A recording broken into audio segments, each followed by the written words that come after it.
What's up, Internet? You're tuning in episode 117 of Nintendo Noise, Slipscreen Games Weekly Nintendo Podcast. I'm your host, Pete and Bessie, joined as always by my very good friend and co host, Mr. Steven Radford. Hello, hello. Hello, Steve. It is a magical week here on Nintendo Noise because we have another brand new Nintendo game, another, well, somewhat brand new Nintendo game, somewhat brand new Mario game to talk about in Super Mario RPG on Nintendo Switch. And I'm having a great time with it so far. I'm very excited to Yeah, talk I about it know. with you. I'm looking forward to hearing it. And I know last week we said we were going to talk about a bunch of games from the indie world presentation. Right. You can go and listen to Pete's gameplay so far and thoughts and impressions on Backpack Hero over on the Flip Screen Games podcast this week because we finally had time to talk about video games there. So we could clean the Who would have slate guessed? here, or just for Mario RPG. It's pretty cool though. When you think about it, I think every show this week is more or less going to be what we're playing, right? Like it's like Yeah, we are playing the Steam Deck OLED, I guess that is technically we are technically playing that, yes. fast and loose with it on that one. But yeah, we're talking about games. We're talking about what we're playing this week. And yeah, here on Nintendo Noise, it's gonna be Super Mario RPG. But if you want to hear my thoughts on Backpack Hero, spoiler alert, I like it a lot. Go check it out. We got a code from the publishers behind the game. Thank you again for that. Make sure you go and give it a listen. And if you're so inclined, go check out two of the indie games that are on our currently on our short list for game of the year, right? They're both top Yeah. 10 contenders for us, I think. So Yeah, I would say so, yeah, yeah. go check it out. Good conversation we had over there. But let's get into the Super Mario RPG of it all. So if you haven't been keeping up with the conversation, if you're a newer listener, if maybe this is your first time tuning in with us, welcome to the show, by the way. Uh, Super Mario RPG has been a gap for me for a long time as somebody who loves both Mario and turn-based RPGs. Um, it's one that you'd think I would have jumped into at some point, but it being a Super Nintendo title kind of makes it a little bit before my time. And I never it's a game I've downloaded and put on emulators several times and booted up and played the first 5 minutes of and then kind of bounced Yeah, off, right? One of those games. And when they finally announced a re-release here on Nintendo Switch, right? It felt like the perfect opportunity for me to bite and finally get to check it out and see if it was for me. And I'm very happy to report I've been having a great time with it so far. It is a really fun game and a really really good remake that I think a lot of other studios can learn from. The developer on this one is actually a team called Art Piazza that we looked up. They are best known for working on the Dragon Quest series. They have been working on it since Dragon Quest 3, all the way back on the Super Famicom, Super NES. And yeah, this is obviously their latest at bat for a Nintendo specific console, but they've done a couple things over the years like that. Like they did Dragon Quest 11 on 3DS, and they've got that turn-based RPG lineage, right? And definitely a studio well up to the task of bringing this game back. And I think they struck a really good balance of not making like the game still feels retro, right? Like I've had multiple moments where it feels like I am playing a Super Nintendo game or an old school JRPG, and that ethos is very much present. And I think the style and personality and sense of humor and the weirdness that genre and specifically the stuff that Square and Enix were doing back in the day, right? Uh do you think that's in terms of, like, the character models, in terms of the gameplay, a mix of everything? Because I kind of felt that with, Link's Awakening, right? The Link's Awakening yeah. remake, similar kind of thing. Very, very strange. You definitely never see a chain chomp in a Zelda game anymore. And I guess it's a similar era of game that they've kind of brought forwards into now. Yeah, I think it's a little bit of all of that because it's like there's so much about it that is strange, right? Because the idea that Nintendo would let any studio take Mario and kind of like hands off, let them make an original story in that universe with original characters that Nintendo, doesn't own outright it is insane. Like none of that would ever happen, right? And I guess, we kind of got that with like the Mario Rabbids stuff, but that's more crossover, right? Like there's an Or the original. Philips CDI stuff, or like the Sure. terrible Mario movie from like Yeah. back in the day, you That's know? like a whole other kettle of fish. We could I could do a whole video essay about that stuff, and I'd like to one day. But this is an interesting one because it's like they took this studio that had obviously proven themselves as being the, de facto, you know, kings of that genre and being like, "Hey, here's the keys to our most notable franchise. Like, do what you're gonna do." And there's so much about the portrayal of the Mushroom Kingdom that is just, like, so different than anything you've seen before, right? Like, there's, like, a chancellor of the Mushroom Kingdom who's this, like, random older ranking toad that's, like, a major character who, is not a character, shown anywhere else, right? There's, Gino, obviously, right, who's, like, the poster child for the game, but there's also, another supporting character whose name is escaping me right now. Oh, and I love him. Can you look it up? It's the little cloud guy. He's like the first companion that you get, and he's delightful. And Nimbus. Is that him? is that Nimbus? Yeah, that's probably right. And he's like a Lakitu cloud. And but he wears pants and he's a I was mage. gonna say it looks like he's wearing a diaper, not pants. Like it looks very strange. He's like sort of stuffed in it, like he's like a an ice cream, like it's flowing out of a cup. Totally. But then that's like you go to like the like town, the castle town, like around like in the Mushroom Kingdom, and it's like that's already like a very different vibe. But then like all the like toads have like different like colored and patterned mushrooms and stuff, and like there's like toads that are like boys that have hair, right? And like just weird little like things like that are like, oh, these are design things you would never see, right? Like Yeah. its presentation is so different. And then like there's a The toads little all look a bit squatty as well, like the head's like squashed on it. Doesn't quite look like what the toad I would expect today to look like yeah, they're in. like all a little like stocky, you know? Yeah, yeah. It Um seems like they've remained faithful to the old models, not yes. necessarily the up-to-date models that you would expect in a Mario game Which today. Which is exactly like what I feel like I'm circling around, where they've done such a good job of like you look at what that game looked like back in the day, and like obviously it looks modern now and cleaned up and everything, but like the proportions and like kind of like the style of everything still feels consistent. And I think like the comparison you brought up with Link's Awakening is like a really good one where like that game does such a good job of again like making it look and like feel quote unquote modern enough to not be alienating to a new person, but it's not trying to get rid of like any of the things that are unique about that style and that era of development. You know what I mean? Like it's like let's sand off the edges in like there's an autosave feature in this game, right? But like other than that, right? It's like they're not. Well, the menus are a little less clunky, I think they said, or some of Yeah. the stuff in the battles, you could make it There's like easier if you shortcuts wanted and to. yeah, there's like Yeah. little things like that, right? It's quality of life stuff.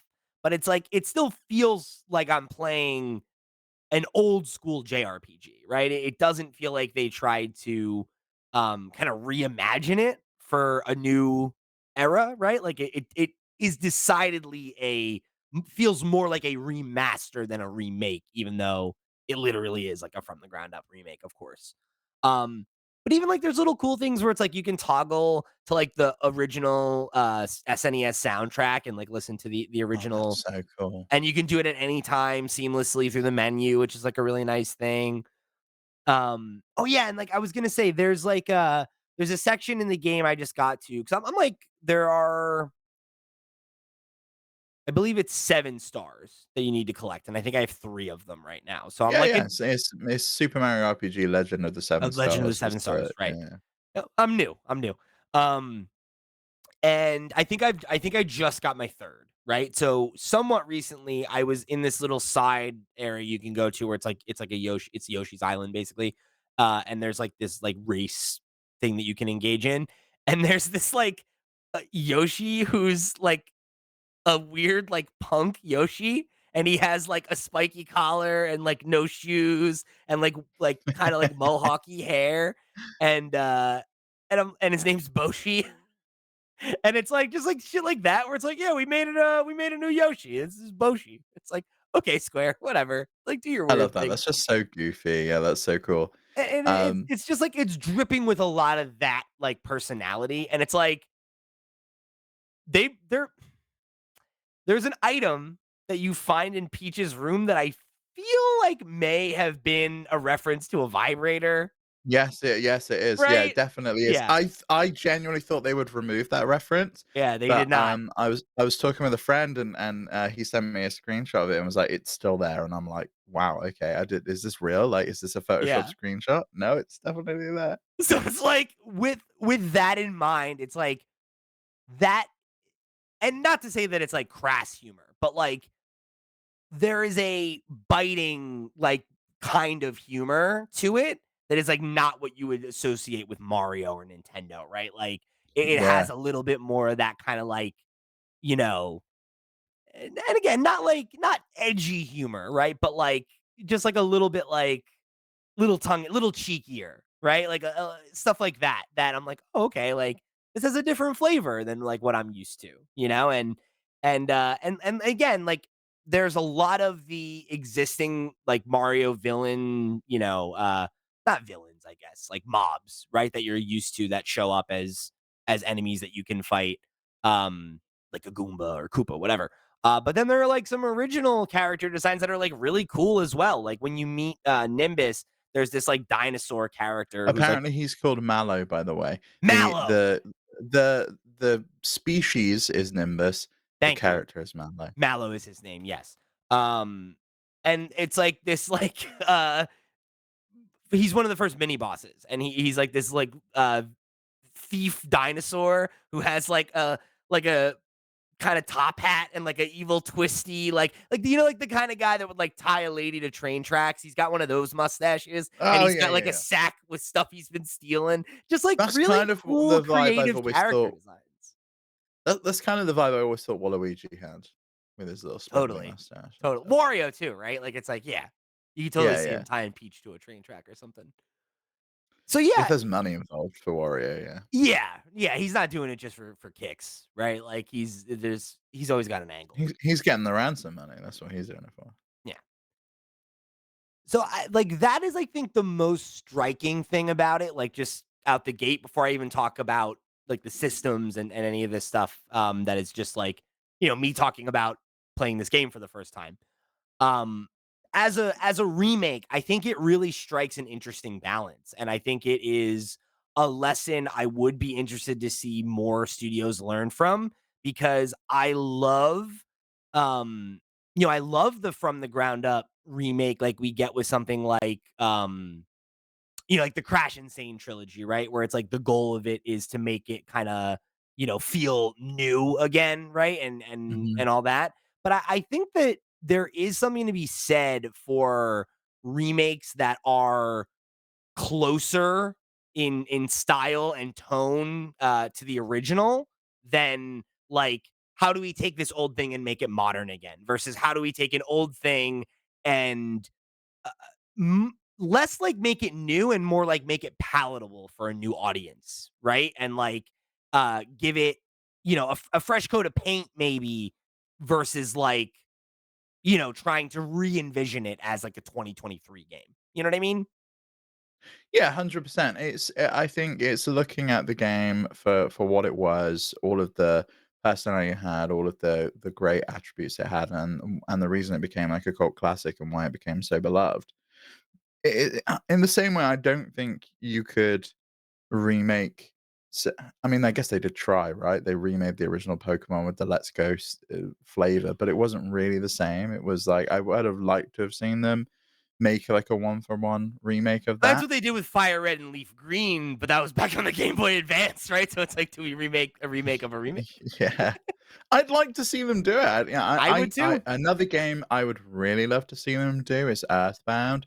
Even stuff like Earthbound the needs this treatment so bad. it really does. I think it needs the Link's Awakening treatment specifically. It needs to look like that game. It would be Yeah, perfect for it. But the menus are clunky in that, like the some of the story stuff, the save points, like there's a lot of stuff in that game that you want the quality of life improvements that you just come to expect in 2023. Like I don't want to have to wait around to save a game. I want it to do it for me so I can just turn it off and not have to worry about it and I can come back right. later and not feel frustrated that the game's not saved it. It was something that I remember speaking with you about, right? When we first started exploring like emulation on the Steam Deck and I played some Simpsons Hit and Run and I just turned the game off expecting it to autosave, but even back then on like the PS2 it wasn't And you doing it. you It's lose like hours something of progress. You're like, oh yeah, fuck, like it's just something you come to expect now, and we really do take it for granted. yeah, you do. Yeah, and I think like that is really the spirit of what they worked on, right? Like they have the same save points that were in the original game, and also it auto saves after every time you go to a new map, right? And it's like, okay, great. So It's just you're never perfect, yeah. you're never losing a real amount of progress. And the other new thing is they added some little cutscenes here and there, but like they're not things that change context of anything. It's just kind of like, things that make certain moments feel a little bit bigger, a little bit more pronounced. Um, so yeah, I think it's really uh something I would love to see them adapt maybe to, like you said, like an Earthbound or games like Final Fantasy VI or some of these other like or Chrono Trigger, right? Some of these other classic JRPGs that, for younger players, right? Like they just haven't maybe not been exposed to, right? And you know, it would be cool to see more at bats like this, and I bet you that this game will encourage that because it seems like it's doing pretty well financially so far. I mean, I haven't, um I haven't seen them report any like major pull yet or anything like that, but I saw it at the top of the charts on the Nintendo store the day I picked it up and everything. And, so it's like, it seems like it's generating a decent amount of interest for what I imagine was probably, a less expensive game to produce. And they sold it as a $60 game, right? And I think, some of these other games we rattled off could definitely get that same treatment and succeed.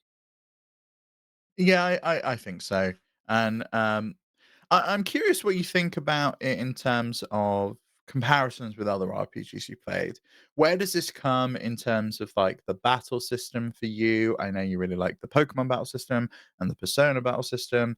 And like how does it kind of tie in with that? Because it looks like there's like a chain element and you can kind of tie things together and each member of the party has different attacks and skills and things. Yeah, it's really interesting. It's a really good system. It's different. It has certain things in common with a couple other well-known RPGs that I can draw some comparisons to, but I think there are a few things it does that are really unique that feel unique to it, and or at least like to my memory or right, like to my knowledge. I have obviously haven't played every JRPG out there, um, but the battle system, because it's ostensibly a turn-based system, but it's kind of not. Like it's active time strategy as well. It's like akin to the original Final Fantasy VII a little bit in that way, where kind of the way that it works is in every battle, right? There's a turn order, and anytime one of your characters, party members, right, needs to take an action, you'll decide what that action is, and all of them are like mapped to a different button, right? So it's like A to attack, X to use specials, or maybe it's Y. Um, X is for items, Y is for specials. B is for other, where you can like run away or defend or whatever. And every time you attack or use an ability, there is a like a little like exclamation point that'll pop up, and it kind of trains you on the timing. And if you hit like A the second before, like say it's Mario's attack, right? Mario goes to swing his hammer, and if you press A as the hammer hits, you get a bonus to that attack. And then that is how you add to that chain that you mentioned. So there's this like gauge. that's on the left of the screen, and I'm gonna try and find some footage for us right here.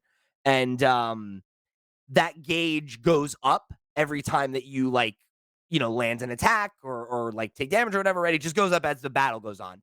But if you improve your chain, it fills up quicker, right? And that can also extend to defending. So like when the enemies take their turns, you don't get warned that it's like their turn really. It's just kind of like, okay, so and so's attacking.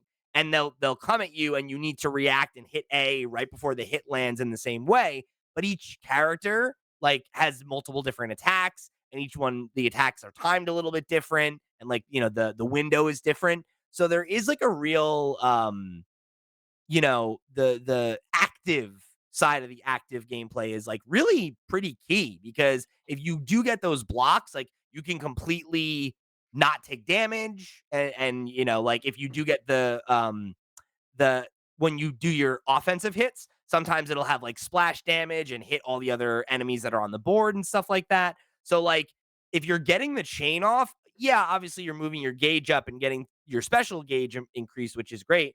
And we can talk about that in a second.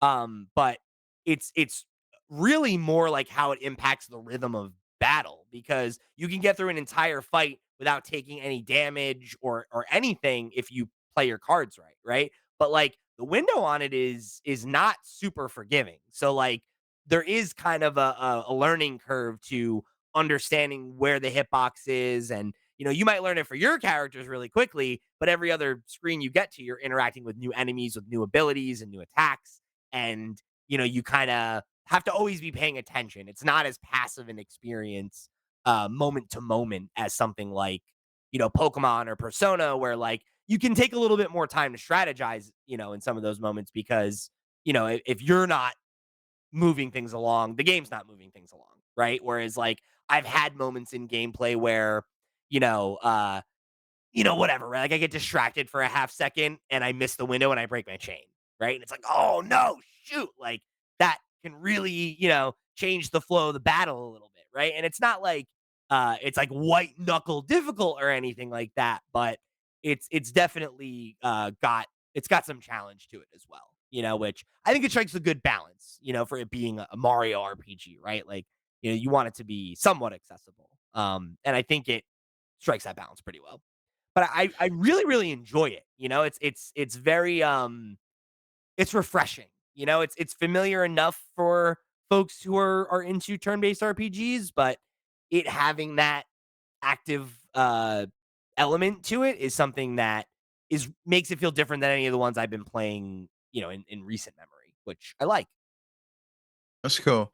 The action gauge I know was one of the new elements they added. It wasn't in the original, and they've brought that in for the remake, along with the triple moves and the like chained attack buffs. Those are all kind of new features. Do you find that they are really kind of game changing? I know you didn't play the original, but do you think if you had played the original and you're like, I don't need to play this again, do you think adding those triple attacks in and those gauges and the chains and all of that stuff really kind of brings a new element to the gameplay? Um, Not really. I think that to me, feel more reminiscent of an effort to make the game less punishing, right? Because I think if you were to remove those elements and you were to remove autosaves from the game, right? And it was presented exactly as it was back in the day, I think it would be quite a bit harder, because I had an instance early on, right, where I got wiped, and it set me back right to the beginning of that world.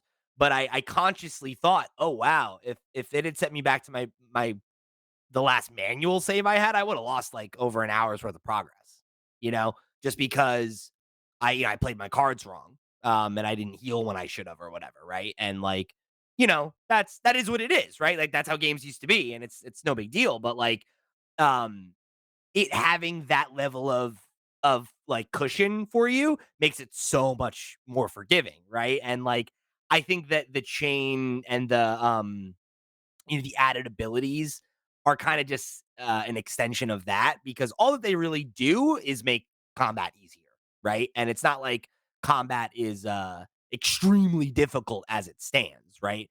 But I do think that, for those who are maybe a little less inclined towards turn-based RPGs, um, those s- abilities will kind of bridge the gap for people a bit and make it like, oh, it'll make a boss fight easier if you need it to. Or like if you're struggling and like you might wipe here, right? Because you've run out of items or something like that.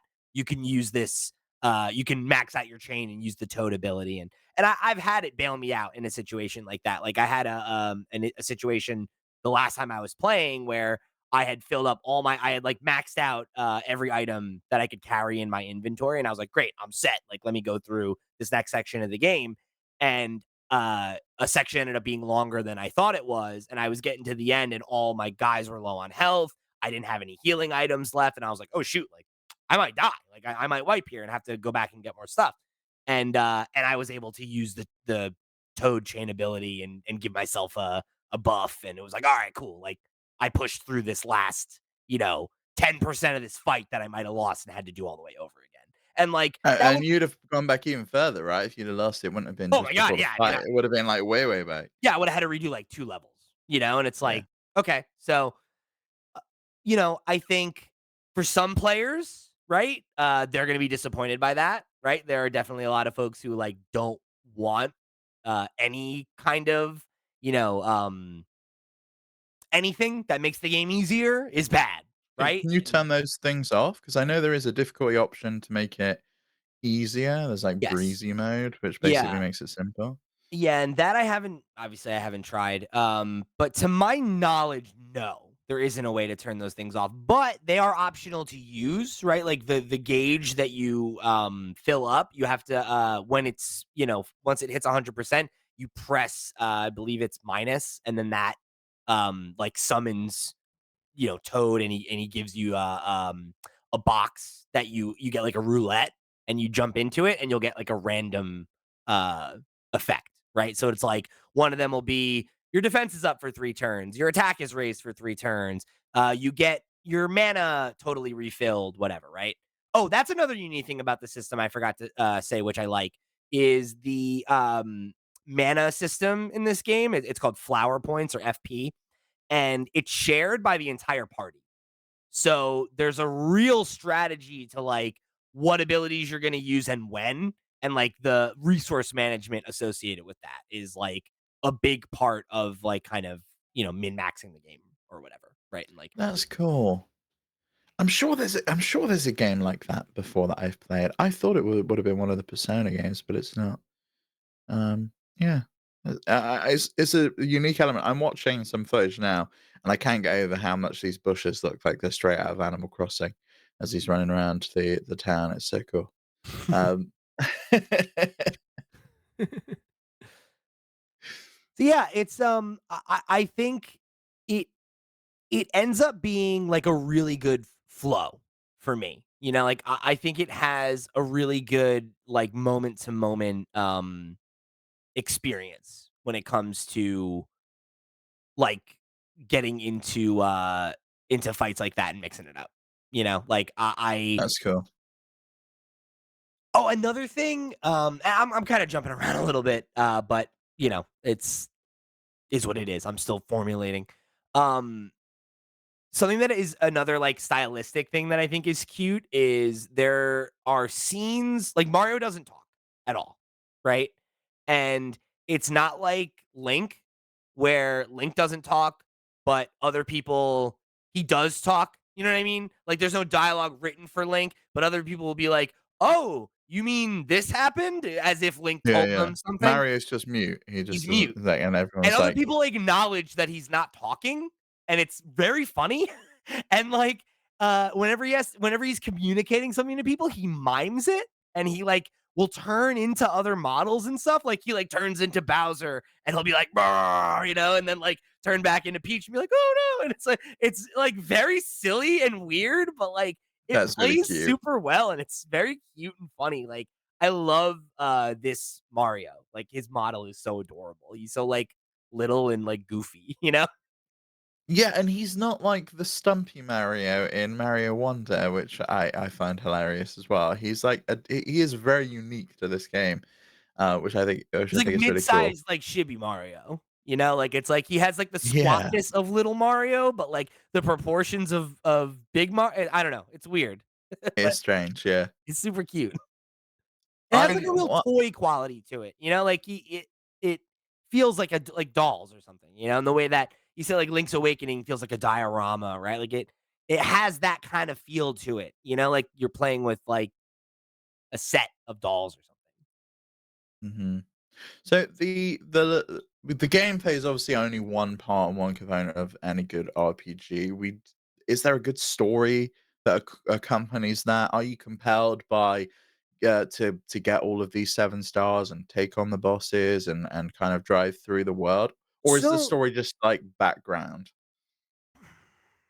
it's interesting because I think the story itself, I'm not that far in it. Like I said, like I've gotten 3 stars, but like the actual like framing of what's happening has really only just been like touched on in game. Um, but it's interesting because I think ostensibly, and I'm gonna try to, I'm not gonna spoil anything, but I'm gonna try to like give you the broad strokes of like how it sets things up. The game starts like pretty much any other Mario game, right? Where it's like Bowser kidnaps Peach, right? And it's like in the beginning of the game, the setup is Mario's like, I gotta go rescue Peach again. Oh boy, like we're of course, yet again. And then it's like you go to the castle, and this like sword comes from the sky and crashes into it.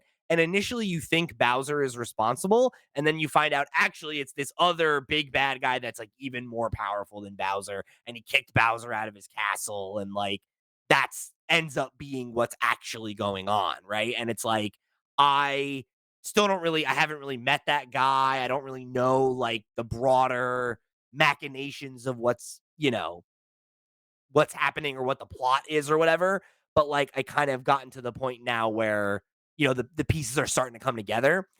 But interestingly enough, it kind of reminds me a little bit of how I felt about like the Mario movie, where it's like the plot is like not it feels like the plot is more a conduit for character moments and comedy, and those are working really well, right? Like there's been multiple moments where I've laughed out loud because I thought something was genuinely very funny. And or the supporting character Malo who we were talking about before, right? When they introduced him and kind of showed like his story and like he has his own little arc that's just got set up. I really like him and I think he's super cute and I am like interested in like what his backstory is and like how it connects to the broader story. So it's like it's laid a lot of threads that I am genuinely interested in like who is this guy? Like who is the villain? Like, what like how are Bowser and Peach going to come back into this? Cuz I know that they become party members at some point and like things like that, right? So it's like I had the question of like, who is Gino and when am I going to meet him and what's his deal? And that finally was revealed to me, but actually I still don't know everything yet. It's still kind of coming together. So it's Is he like the Pinocchio dude? he's the Do you know puppet the? guy, yeah. Okay, yeah. So it's like I don't know, it's kind of like a yes and situation, right? Where it's like the story is not like it's not like I'm the human drama of it has like, captain it's not like that kind of JRPG story where it's like, yes, like I've got to find out the mystery of like, how Joker gets arrested in Persona, right? Or like it's not that kind of thing, but there are lore questions and stories and things that I'm interested in, I'm invested in, I want answers to, and I'm excited to go and like I want to know what the deal is with the stars and like I just got my first clue from Gino about what they are and what the villain's goal is and why we would need to, whatever. And I'm like, cool, I'm in. Like that all is all working for me. But like I really think more than that, it kind of feels like any good Mario story where it's like the story is just there to set up the adventure, right? Like the adventure is the fun part. It's like Mario meeting Mallow and helping him out, and then going and meeting his his family, and then, finding out it's like, it's all this stuff that you do on that adventure that is like winding me in and making me fall in love with the world more so than like, oh, I got to know what this villain's motivation is, right? It's like, whatever. He's going to be a big bad god guy, and we're going to smack his ass, and we're going to bring dreams back to dreamland. It'll be fine. It'll be cool, right? But like, I'm more invested in like the the interactions with the characters and everything, right? Like the scene I just went through where Mario and Mallow met Gino was like, oh, it's just funny. Like it's they have good chemistry, and there's like this Saturday morning cartoon kind of energy to it. Mhm. So it's like it's about the fun and the whimsy of it, I think, more than, the kind of traditional, like, weight of a JRPG being the thing that's pulling you through of like, "Oh my god, I gotta know what happens next." And it's like, I mean, I do wanna know what happens next, but I'm honestly more excited about, like, what's the next weird little town you're gonna take me to? Like, who's the next weird little guy that I'm gonna meet and help out? Or what's the next, like, funky villain that I'm gonna run into? And, like, seeing those characters and kind of, like, the level of storytelling that used to go into, JRPG enemies where it's like there's kind of like that unspoken storytelling, right? Where it's like there's not time for you to sit and tell me a story about this guy, so you need his design to tell me something about him, right? Like there's this one kind of mob that I've encountered that are like they're Kongs, but they have like this weird like chain thing on them and Yeah, it's yeah. like I don't know, They weird. they're called Chained Kong. That's what they are apparently.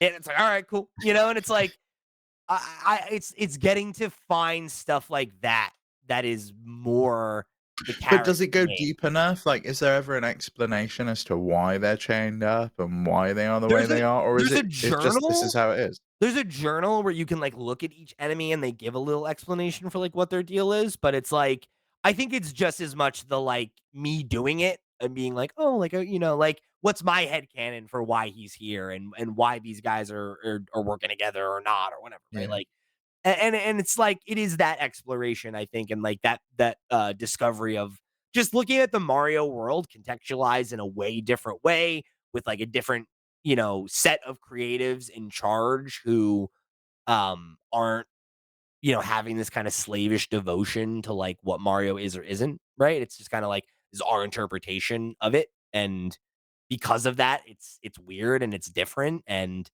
I think it's the same reason that I find Link's Awakening interesting of just like, oh yeah, this is like the weird outlier thing, right? Like I love that, it's and very that's just got Mario and it's such a also not at cool all. and that one's just got such a cool story behind it that they just, stayed behind lakes, then made the game that they wanted to make, and this is how it ended Just a up weird being what it passion is, you know? project. Yeah. Yeah. And then somebody was like, okay, yeah, let's do it. Let's make it. Let's put it I out. don't do you know the story behind Mario RPG, like, how that became a I don't. thing? And now I'm really interested. Like the only thing I know about it is that I know that it kind of, Square was like near the height of their power at that time, right? Like obviously they haven't quite gotten to the PlayStation 1 like Final Fantasy 7 era yet, but like um this was like they had a really close relationship with Nintendo at that time. They had put out the Final Fantasy trilogy on Super Nintendo um like yeah, like they were firing on all cylinders. They were the big JRPG king shit. And I think Nintendo came to them and were like, "We want to do this." And I think it just kind of came together that way. But I'm sure there's a much more interesting that's kind of the broad strokes I've heard somebody else tell me, right? Like I bet you there's an interesting story there. And Yeah. now that I'm invested in the game and I could consider myself a fan of it now, um, I'm kind of interested to go pull on that thread and find out what the story is and like I'm so fascinated by what the legal situation was there because the fact that like for years, right? Like as long as there's been requests for Smash characters, people have been like, put Gino in Smash. We want Gino in Smash, and we got all these other characters. We got other Square characters, right? But it's like it's always felt like this game just had this weird like it's in rights hell Do you think because that's I don't think it's the rights, I think it's that that Nintendo wanna distance themselves from this being canon, or at least they did for a maybe, while. yeah. But like I guess my question is why? right? Because it's like, I don't know, I think my immediate reaction to this has been like, "Man, there's a lot of cool stuff here that I wish that they would acknowledge," or that are like, use in other formats. Like, like why don't we see Mallow as a sidekick in something else? Why don't we see Gino come back or something, right? Like, I don't know. Like it's you'd think that there'd be some room for some of that stuff. Oh, and Yeah. another thing, this is the thing I didn't know is um uh what's her name? Hold on. It's Yoko Shinmamura, who is the composer for Final Fantasy, or not Final Fantasy, Kingdom Hearts. Is the one who did the music, and like Mhm. I'm a Kingdom Hearts guy, but like any person I think can admit that the Kingdom Hearts series has some You gotta try incredible music. if you wanna hear more of her music, gotta try that Live Alive remake as well, because she did the music for that one. True, true. Um, and it's like I didn't know that she worked on this game. And like this is one that like I never knew that was part of her catalog, and it's like it's really cool to see an even older work from one of my favorite composers in the It's really space. cool. Really cool.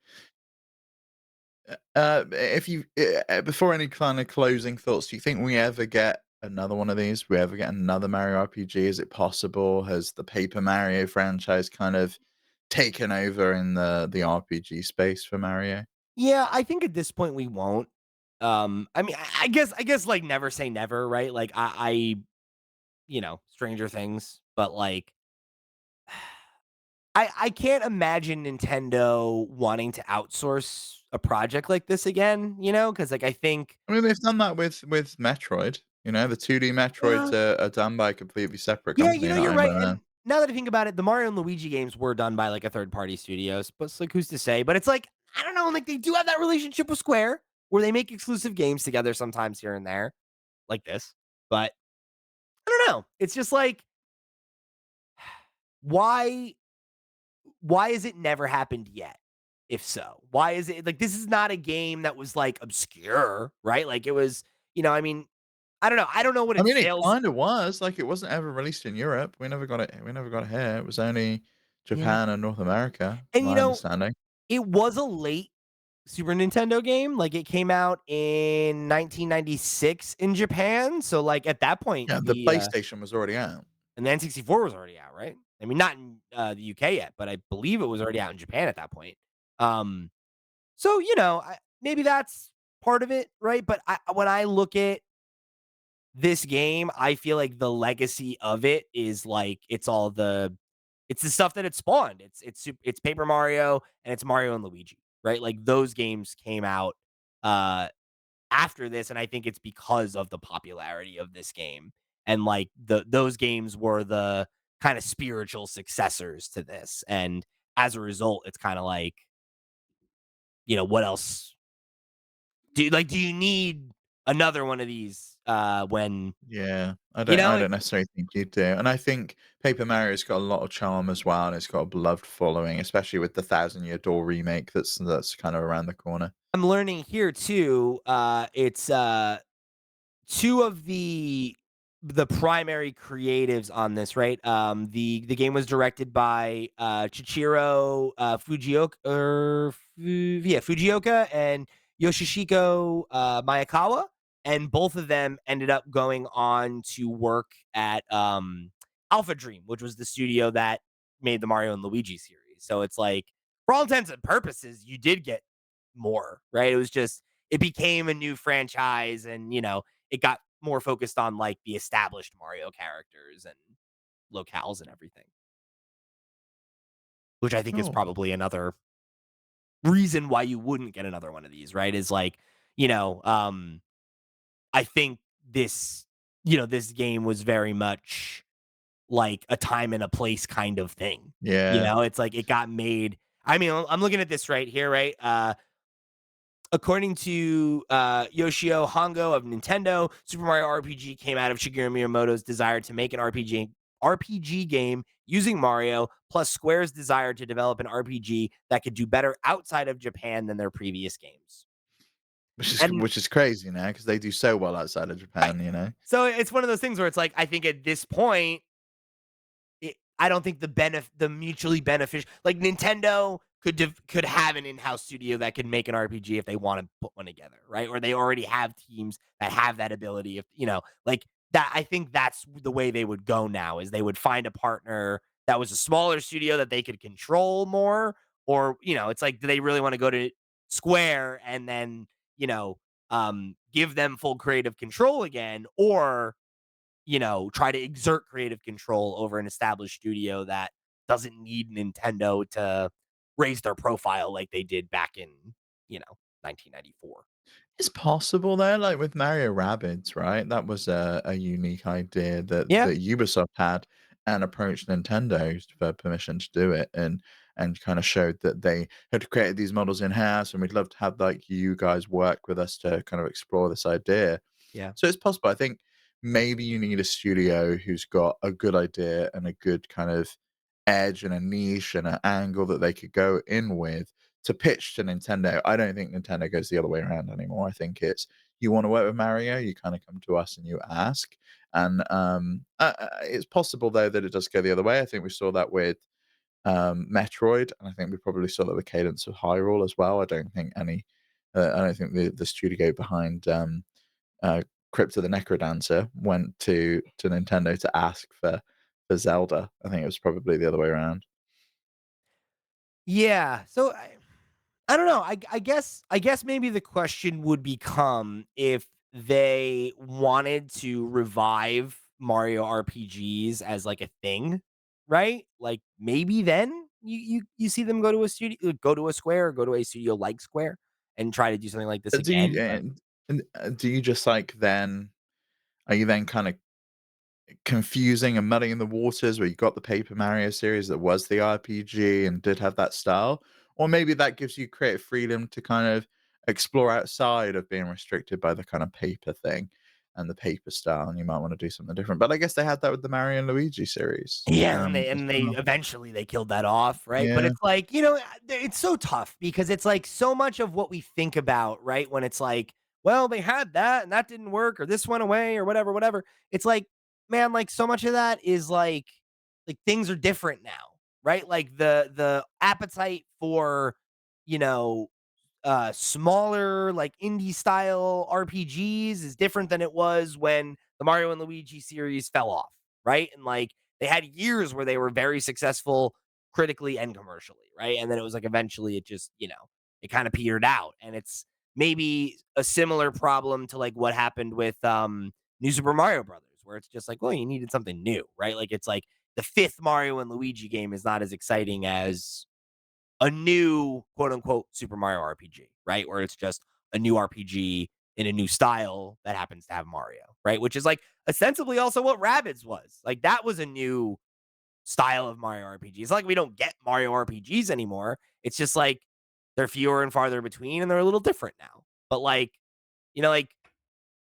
I think you're far more likely to see a new Paper Mario game from Intelligent Systems than a Super Mario RPG 2 or something like that. But it's like those have kind of sucked, right? Like it's like the last one they put out was not good. It's like they haven't put out a good one since Thousand Year Door. And like we're getting a remake. That's great. But does that inspire confidence that they're going to make another good one? I don't think so, and I think it probably could. I like to think that maybe they're saying that as a bit of a reset, that we need to stop messing around with the battle system every single time and just stick to what's good and just kind of press forward with that.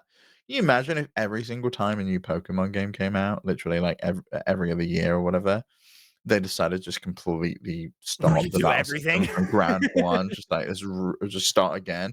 You just like this is what is this? Like you nailed it first time around, just stick with it.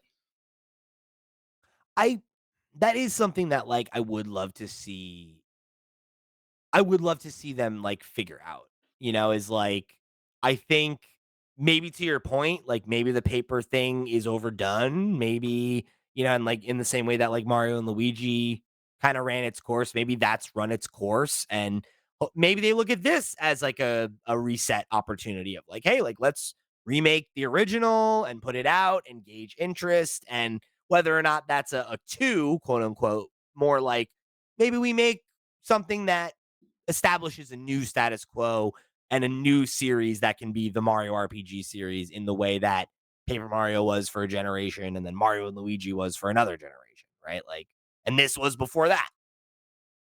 I think that would be really cool. I mean, I'm really enjoying my time with this one, and I like it better than you know than either of those. I think so far, like I mean, it's been a long time since I played the Mario and Luigi's. I'd have to play those again, I think, to properly rank where this falls. But my gut reaction is that I'm enjoying this more than any of those. So I mean, I would love to see them maybe have a come to Jesus moment here and try to you know um reinvent the wheel, and like not, iterate on Paper Mario by throwing everything out and making a new battle system. It's like, what do we just throw everything out and start over again, right? And try to lock into, you know, a Seems new like they're winning direction.